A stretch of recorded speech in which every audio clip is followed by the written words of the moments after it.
Je m'appelle Anne Doustali, j'enseigne l'histoire et géographie au lycée Charlemagne à Paris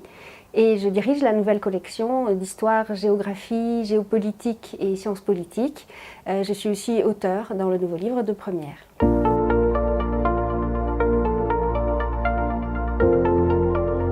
La mise en œuvre du nouveau programme nécessite une approche thématique et le livre propose tous les contenus nécessaires pour respecter les axes, les jalons qui sont imposés par le programme, mais offre aussi des approches alternatives par des pages d'images politiques ou par des pages d'ateliers qui permettent de prolonger et d'approfondir les jalons proposés au programme.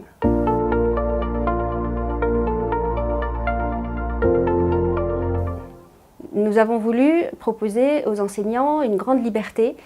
pédagogique vis-à-vis de chaque axe et de chaque thème. Chacun peut donc commencer par une page de cours, par une mise en œuvre de lexique, par une introduction qui pose les fondamentaux, ou bien par des pages de documents ou par d'autres activités proposées en page atelier.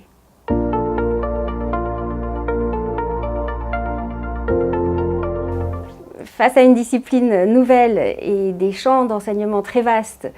qui sont nouveaux pour les enseignants, le livre permet de trouver une boîte à outils très complète, des ressources très nombreuses, afin de mettre les élèves parfois en autonomie et parfois en travail plus guidé dans cette nouvelle spécialité.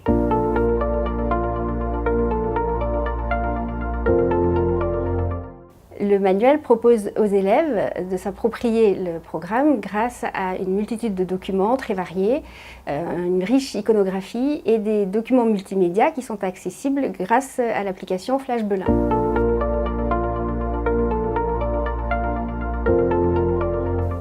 Étant donné la place de la géographie et de la géopolitique dans cette spécialité, l'expertise des éditions Belin en matière de cartes et de cartographie est un atout supplémentaire pour mettre en œuvre toute la dimension spatiale des questions abordées.